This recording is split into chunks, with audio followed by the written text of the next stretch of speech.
Hello hi welcome back to gold channel. இன்றைக்கி March 2ஆம் தேதி. இன்று தங்கம் மற்றும் வெள்ளியோட விலை நிலவரம் எப்படி இருப்பதற்கான வாய்ப்புகள் இருக்குது அப்படிங்கிறத பற்றி இந்த வீடியோவில் பார்த்துடலாம்.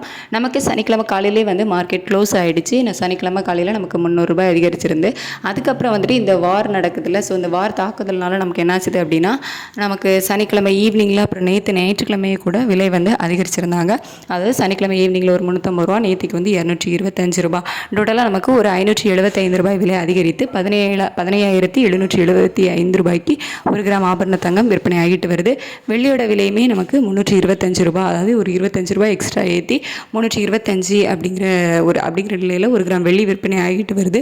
இப்படிப்பட்ட சூழ்நிலை இன்றைக்கி காலையில் மார்க்கெட் அதுக்கு ரியாக்ட் ஆகிருக்கா அப்படின்னு பார்த்தீங்கன்னா, அந்த அளவுக்கு விலை அதிகரிப்பதற்கான வாய்ப்புகள் இல்லை.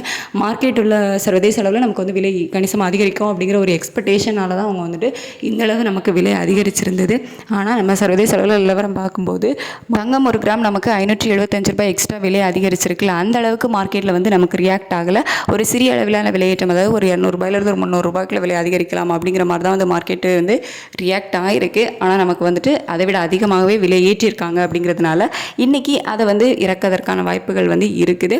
அதை நம்ம வெயிட் பண்ணி தான் பார்க்கணும். இல்லை இனிமேல் அதிகப்படுத்துகிறாங்களா, இல்லை மார்க்கெட் நிலவரப்படி நமக்கு கம்மி பண்ணுறாங்களா அப்படிங்கிறது எல்லாமே நம்ம வெயிட் பண்ணி தான் பார்க்கணும். ஏன்னா அந்த வார் தாக்குதல் நமக்கு நடந்துகிட்டே இருக்குது. அப்படிங்கிறதுனால அவங்க எந்த மாதிரி பண்ணுறாங்க அப்படிங்கிறத நம்ம கன்ஃபார்மாக சொல்ல முடியாது.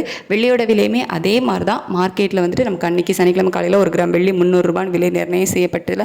அப்போ என்ன ஸ்டேட்டஸில் இருந்துச்சோ அதே ஸ்டேட்டஸில் தான் இப்போ இருக்குது.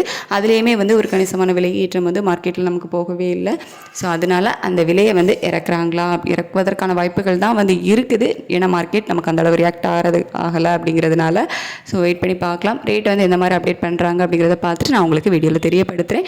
மார்க்கெட் நமக்கு இந்த அளவுக்கு கணிசமான விலையேற்றம் அவங்க ஒரு எக்ஸ்பெக்டேஷனில் அதிகப்படுத்தினது. நமக்கு மார்க்கெட் அந்த அளவுக்கு ரியாக்ட் ஆகவே இல்லை. Thank you so much.